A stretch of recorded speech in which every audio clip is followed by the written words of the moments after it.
بسم اللہ الرحمن الرحیم۔ عبد النامہ میں خوش آمدید۔ آپ دیکھ رہے ہیں ہیلتھ اویئرنیس وتھ ڈاکٹر عبد المغیث۔ آج کے پروگرام کا موضوع ہے مرگی۔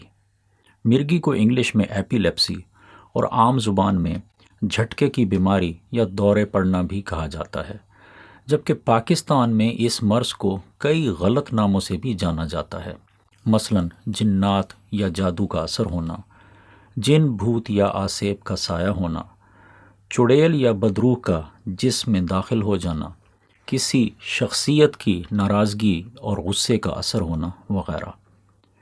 اسی غلط فہمی کی وجہ سے مرگی کے بہت سے مریضوں کا علاج مستند معالجین سے کرانے کی بجائے دیگر ذرائع سے کرانے کی کوشش کی جاتی ہے۔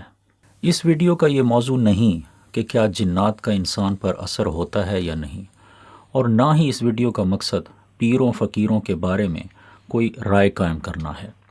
یقیناً جنات خالق کائنات کی بے شمار مخلوقات میں سے ایک مخلوق ہیں، اور یہ بھی درست ہے کہ اللہ کے برگزیدہ بندے انسانوں کی رہنمائی اور روحانی علاج میں اہم کردار ادا کرتے ہیں۔ تاہم بطور میڈیکل ڈاکٹر میرا مقصد سائنس کے جدید اور ثابت شدہ علم کو ہر کسی کے فائدے کے لیے بیان کرنا ہے۔ مرگی چونکہ میڈیکل سائنس میں ایک ثابت شدہ جسمانی مرض ہے، اس لیے اس ویڈیو میں اس مرض کی میڈیکل اور سائنسی معلومات بیان کی جائیں گی۔ مرگی سے متعلق جدید معلومات کو سمجھنے کے لیے اس مرض کی قدیم تاریخ جاننا اہم ہے۔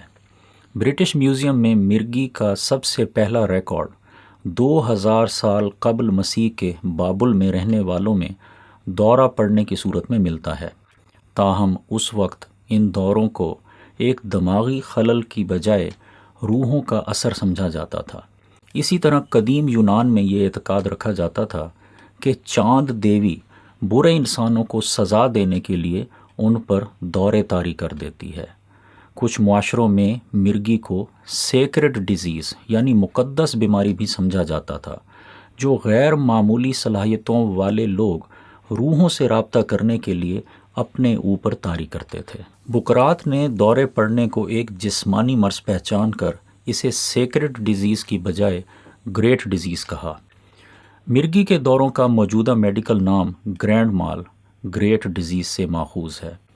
بدقسمتی سے بقرات اور اس جیسے دیگر لوگوں کی تعلیمات کو لوگوں نے یکسر بھلا دیا۔ 19ویں صدی کے اوائل تک مرگی کو ایک مافوق الفطرت شہی سمجھتے رہے۔ انہی غلط عقیدوں کی وجہ سے مرگی کے مریضوں کو بہت سے پرتشدد علاج کے طریقوں کا سامنا کرنا پڑتا تھا۔ مریضوں کو رسیوں سے باندھ کر قید میں رکھا جاتا یا جادوگری کے الزامات کے ساتھ رسوا کر کے جلا وطن کر دیا جاتا۔ کئی معاشروں میں مرگی کے مریضوں کے لیے آبادی سے دور علیحدہ کالونیاں بنائی گئیں اور مریضوں پر شادی کرنے، بچے پیدا کرنے اور کوئی ذمہ داری سنبھالنے پر پابندی لگائی گئی۔ مرگی کے مریضوں کی اذیت ناک حالت اس وقت تک نہ بدلی جب 19ویں صدی کے اوائل میں نیورولوجسٹ جان ہیولنگز جیکسن نے دماغ میں اچانک پیدا ہونے والے الیکٹرو کیمیکل ڈسچارج یعنی برقیو کیمیائی اسپارک کو مرگی کے دوروں کا سبب ہونے کی رائے پیش کی۔ بالآخر 1920 کی دہائی میں ایجاد ہونے والے الیکٹرو انسیفلوگراف یعنی EEG نے دماغ میں اچانک پیدا ہونے والے برقی کرنٹ کو مرگی کے دوروں کا سبب ہونے کی تصدیق کر دی، اور یوں میڈیکل سائنس نے روحوں اور جنات کا اثر اور دیویوں کی سزا اور پھٹکار سمجھی جانے والی حالت کو ایک قابل علاج جسمانی مرض میں تبدیل کر دیا۔ بدقسمتی سے بہت سے ایسے ممالک سمیت جہاں تعلیم کی شرح کم ہے، پاکستان میں بھی آبادی کا ایک بڑا حصہ ابھی تک مرگی کو مافوق الفطرت شے سمجھنے والی سوچ سے نجات نہیں پا سکا۔ مزید یہ کہ مفاد پرست جعلی معالجین اور جعلی پیر و فقیر بھی اپنے مفادات کی بقا کے لیے عوام کی درست رہنمائی نہیں کرتے، اور یوں مرگی کا علاج غیر مستند لوگوں سے کروانے کی کوشش میں ہر سال بہت سی انسانی جانوں کا نقصان ہو رہا ہے۔ اس لیے ضروری ہے کہ اس ویڈیو میں بیان کردہ معلومات کو سمجھا جائے اور دوسروں تک بھی پہنچایا جائے۔ مرگی تمام دماغی امراض میں سب سے عام مرض ہے۔ ایک اندازے کے مطابق دنیا بھر میں 5 کروڑ اور پاکستان میں 20 لاکھ افراد مرگی کا شکار ہیں۔ مرگی کی وجہ انسانی دماغ میں پائے جانے والے برقی کرنٹ کا وقتی طور پر بے قابو ہو جانا ہے، جس کے نتیجے میں جسم پر دورے کی سی کیفیت طاری ہو جاتی ہے۔ مرگی کا مرض وبائی، اچھوتی یا متعدی نہیں، اس لیے یہ ایک فرد سے دوسروں تک نہیں پھیل سکتا۔ مرگی کے دورے کی نوعیت اور علامات کا انحصار اس بات پر ہے کہ دماغ کے کس حصے اور کتنے حصے میں برقی کرنٹ بے ترتیب اور بے قابو حالت میں ہے۔ اس لیے مرگی کی علامات ہر مریض میں مختلف ہوتی ہیں۔ دورے کی عام علامات میں پٹھوں کا کھچاؤ، جسم کا اکڑنا، بدحواسی، اچانک بے ہوشی طاری ہونا، کھڑی حالت سے نیچے گر جانا، منہ کا ٹیڑھا ہو جانا، منہ سے جھاگ نکلنا، وقتی طور پر سانس رکنا، دانتوں تلے زبان آ جانا، منہ سے بے ترتیب الفاظ اور بے معنی آوازیں نکلنا اور آواز کا بدل جانا شامل ہیں۔ دورے کی نوعیت کے اعتبار سے مرگی کی مختلف اقسام ہیں۔ دورے کو میڈیکل انگلش میں سیجر کہتے ہیں۔ جدید کلاسیفیکیشن کے مطابق اس بنا پر کہ سیجر کا آغاز دماغ کے کتنے حصے سے ہوا، مرگی کی 3 اقسام ہیں: فوکل آنسیٹ سیجرز، جنرلائزڈ آنسیٹ سیجر اور ان نون آنسیٹ سیجر۔ فوکل سیجر دماغ کے کسی ایک طرف والے کسی ایک حصے سے شروع ہوتا ہے۔ جنرلائز سیجر دماغ کے دونوں طرف سے شروع ہوتا ہے، اور اگر یہ معلوم نہ ہو سکے کہ سیجر دماغ کے کون سے حصے سے شروع ہوا ہے تو اسے ان نون آنسیٹ سیجر کہتے ہیں۔ ان تینوں اقسام کی آگے مزید 2 اقسام ہیں۔ اگر دورے کا اثر پٹھوں پر ہو جس کی وجہ سے جسم میں حرکت پیدا ہو تو اسے موٹر سیجر کہتے ہیں، اور اگر دورے کا اثر صرف اعصاب پر ہو جس سے محسوسات، جذبات اور خیالات میں تبدیلی واقع ہو جائے تو اسے نان موٹر سیجر کہتے ہیں۔ جنرلائز سیجر میں تقریباً ہمیشہ بے ہوشی طاری ہوتی ہے، جبکہ فوکل سیجر میں ہوش میں رہنا اور ہوش کھونا دونوں ممکن ہیں۔ اس لیے فوکل سیجر کی مزید 2 اقسام ہیں: فوکل اویئر اور فوکل امپیئرڈ اویئرنیس۔ مرگی کے دورے کا دورانیہ 2 سے 4 منٹ ہوتا ہے۔ دورے روزانہ اور دن میں کئی بار بھی پڑ سکتے ہیں، اور یا پھر ان میں کئی مہینوں کا طویل وقفہ بھی آ سکتا ہے۔ بعض اوقات مرگی کا دورہ شدید اور 5 منٹ سے طویل دورانیہ کا بھی ہو سکتا ہے۔ مرگی کی اس شدید حالت کو سٹیٹس ایپیلیپٹیکس کہتے ہیں، تاہم ایسی حالت بہت کم مریضوں میں پیدا ہوتی ہے۔ اکثر مریض دورے سے قبل چند مخصوص کیفیات سے دوچار ہوتے ہیں، مثلاً گھبراہٹ، خوف، تیز دھڑکن، چکر آنا، آنکھوں کے سامنے تارے سے آ جانا، اشیاء کا سائز چھوٹا یا بڑا نظر آنا وغیرہ۔ اکثر مریضوں کو ان مخصوص کیفیات کے شروع ہوتے ہی اس بات کا احساس ہو جاتا ہے کہ اب انہیں مرگی کا دورہ پڑنے والا ہے۔ مرگی کے مریضوں میں دورہ پڑنے کے وقت اور وجہ کا تعین ممکن نہیں ہوتا، البتہ بعض اوقات چند وجوہات دورے کا محرک بن سکتی ہیں، جن میں نیند کی کمی، شدید تھکاوٹ، شدید بخار، جھلملاتی روشنیاں، نشہ آور ادویات، تیز جھولا جھولنا اور ٹی وی یا کمپیوٹر سکرین زیادہ دیر تک دیکھنا شامل ہیں۔ اگر مرگی کے مریض کو یہ علم ہو جائے کہ کون سی وجہ دورے کا سبب بن سکتی ہے تو وہ ان وجوہ سے اجتناب برت کر دورے سے ممکنہ طور پر محفوظ رہ سکتا ہے۔ مرگی کی حتمی تشخیص کا کوئی لیبارٹری ٹیسٹ نہیں ہے۔ عام طور پر تشخیص مریض کے دورے کی کیفیت دیکھ کر یا پھر اہل خانہ سے سن کر کی جاتی ہے۔ مریض کی عمر، مرض کی مدت اور فیملی ہسٹری سے تشخیص میں مدد ملتی ہے۔ تاہم مرض کی تشخیص میں C T scan, M R I scan اور ای جی معاون ثابت ہوتے ہیں۔ 70% مریضوں میں مرگی کا مرض لاحق ہونے کی وجہ نامعلوم رہتی ہے۔ 30% مریضوں میں کوئی چوٹ یا کوئی حادثہ دماغ کی ساخت میں تبدیلی پیدا کر کے مرگی کی وجہ بنتے ہیں۔ انسانی دماغ نیورونز، برقی کرنٹ اور کیمیائی نیورو ٹرانسمیٹرز کا ایک انتہائی نازک اور نفیس مجموعہ ہے۔ جسم کو پہنچنے والی کوئی بھی اندرونی یا بیرونی ضرر دماغ کے کام میں خلل پیدا کر کے سیجر کا باعث بن سکتی ہے۔ مرگی کا مرض پیدا ہونے کی بڑی وجوہات یہ ہیں: دوران پیدائش بچے کے خون میں آکسیجن کی کمی، دوران پیدائش بچپن یا جوانی میں سر پر چوٹ، دماغ کا کینسر، ایسی خاندانی جینیاتی بیماریاں جو دماغ کو متاثر کرتی ہیں، مثلاً ٹیوبرس سکلیروسس، دماغ کو متاثر کرنے والے انفیکشنز مثلاً میننجائٹس اور انکیفلائٹس، دماغ کی شریان سے خون بہنے یا جمنے کی وجہ سے اسٹروک، جسم میں نمکیات اور شوگر کی مقدار میں غیر معمولی اتار چڑھاؤ، بچے کی نشو و نما کے نقائص مثلاً آٹزم اور نیورو فائبروماٹوسس، اور دوران حمل ماں میں انفیکشن اور خوراک یا آکسیجن کی کمی کا پایا جانا۔ ایک اندازے کے مطابق مرگی کے مرض کی ان بیان کردہ وجوہات کی بروقت روک تھام اور علاج سے 25% مریضوں کو مرض میں مبتلا ہونے سے بچایا جا سکتا ہے۔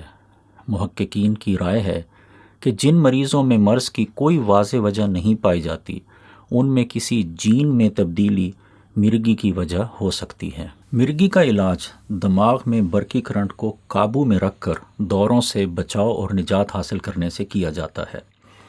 70% مریضوں کو صرف دواؤں کے ذریعے دوروں سے مکمل محفوظ رکھا جا سکتا ہے، تاہم مرگی کے مرض کا مکمل خاتمہ عام طور پر ممکن نہیں ہوتا۔ مرگی کے علاج کے مختلف طریقے یہ ہیں: اینٹی ایپیلیپٹک ڈرگز، ویگس نرو سٹیمولیشن، کیٹوجینک ڈائٹ، سرجری اور کمپلیمنٹری تھراپیز۔ مرگی کے مریضوں کے علاج کا آغاز دواؤں سے کیا جاتا ہے، جنہیں اینٹی ایپیلیپٹک ڈرگز یا AEDs کہتے ہیں۔ مریضوں کی اکثریت میں AEDs مؤثر ہوتی ہیں۔ یہ دوائیں مرض کو ختم نہیں کرتی بلکہ مریض کو دورے پڑنے سے بچائے رکھتی ہیں۔ AEDs دماغ میں کیمیائی تبدیلیاں لا کر برقی کرنٹ کو قابو میں رکھتی ہیں، جس سے سیجر کے امکانات کم ہو جاتے ہیں۔ مرگی کی دوا عام طور پر نیورولوجسٹ ڈاکٹر تجویز کرتے ہیں۔ دوا کو ہمیشہ کم مقدار میں شروع کر کے بتدریج اس میں اضافہ کیا جاتا ہے جب تک کہ دورے پڑنا رک نہیں جاتے۔ بعض اوقات ایک دوا کو مؤثر نہ ہونے کی وجہ سے دوسری دوا سے بدل دیا جاتا ہے۔ مقصود دوا کی کم مقدار اور کم سائیڈ ایفیکٹس کے ساتھ دوروں پر زیادہ سے زیادہ کنٹرول حاصل کرنا ہوتا ہے۔ اگرچہ اس مقصد کے حصول میں کچھ وقت لگ سکتا ہے، لیکن مؤثر دوا کی قسم اور دوا کی مقدار کا تعین ہونے پر اکثر مریضوں کو دوروں سے مکمل نجات مل جاتی ہے۔ چند مریضوں میں دواؤں کے ذریعے دوروں پر مکمل کنٹرول حاصل نہیں ہوتا۔ ایسے مریضوں میں دواؤں کے ساتھ ساتھ ایک برقی طریقہ علاج بھی اپنایا جا سکتا ہے، جسے ویگس نرو سٹیمولیشن کہتے ہیں۔ نرو سٹیمولیٹر نام کا ایک چھوٹا سا آلہ مریض کے جسم میں کالر بون یعنی ہنسلی کی ہڈی کے ساتھ جلد کے نیچے سرجری کے ذریعے نصب کیا جاتا ہے۔ نرو سٹیمولیٹر سے نکلنے والی ایک تار کو گردن کے بائیں طرف واقع ایک نس کے گرد، جسے ویگس نرو کہتے ہیں، لپیٹ دیا جاتا ہے۔ نرو سٹیمولیٹر ویگس نرو کو مسلسل ایک ہلکا سا برقی کرنٹ لگائے رکھتا ہے۔ ویگس نرو کی سٹیمولیشن سے دماغ میں پیدا ہونے والی کیمیائی تبدیلیاں دورے کی تعداد اور شدت میں کمی لاتی ہیں۔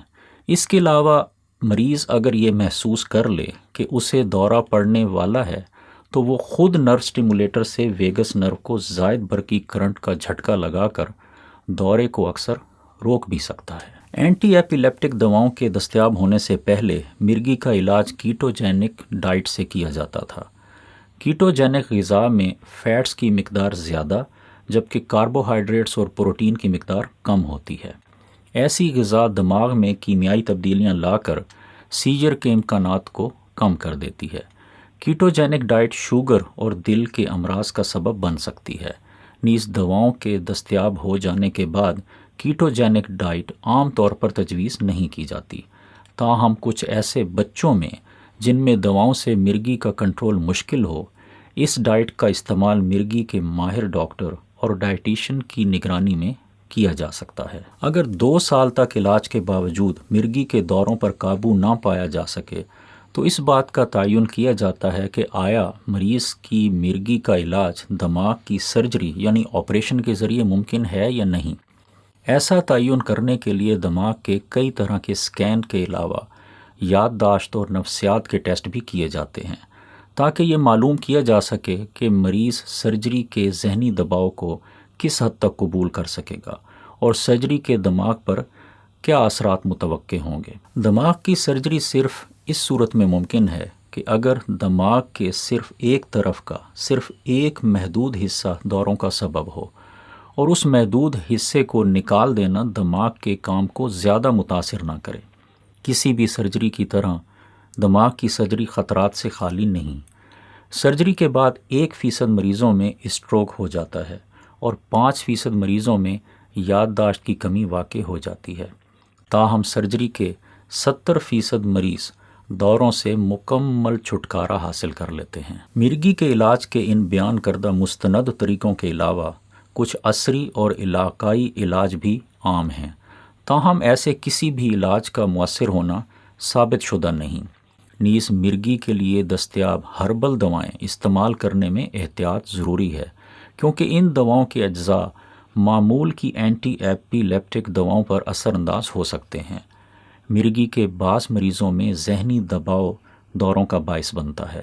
ایسے مریضوں میں ذہنی دباؤ کم کرنے کے طریقے مثلاً ورزش، یوگا اور میڈیٹیشن یعنی مراقبہ فائدہ مند ثابت ہو سکتے ہیں۔ جس طرح مرگی کا مستند اور بروقت علاج کرانا ضروری ہے، اسی طرح یہ بھی ضروری ہے کہ مرگی کا مریض اس مرض کے ساتھ ایک بہتر زندگی گزارنے کے لیے بعض وضع کردہ اصولوں پر پابند رہے۔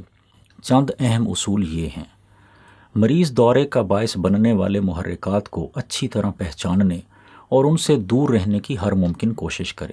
ایک ڈائری میں دوروں کا ریکارڈ رکھنے سے اس مقصد کے حصول میں آسانی ہو سکتی ہے۔ مریض مرگی کے ماہر ڈاکٹر کی تجویز کردہ دوا ڈاکٹر کی ہدایات کے عین مطابق باقاعدگی سے استعمال کرے۔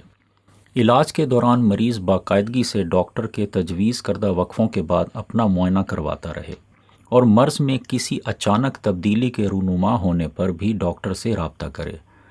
مریض کے لیے خود اپنا خیال رکھنا اور اس کا خیال رکھنے والے دوسرے لوگوں سے تعاون کرنا بہت ضروری ہے۔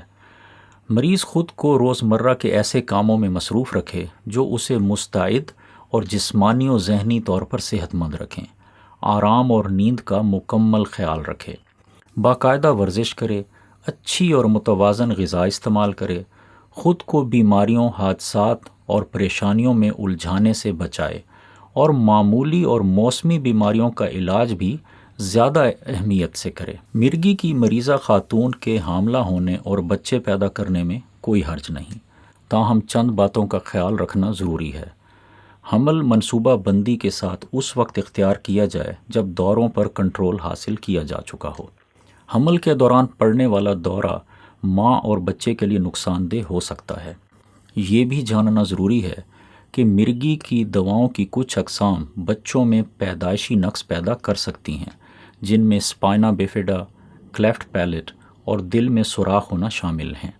اس لیے حمل اختیار کرنے سے پہلے مرگی کے ماہر ڈاکٹر سے مشورہ ضروری ہے تاکہ دوا کی قسم اور مقدار میں ضرورت کے مطابق تبدیلی کر لی جائے۔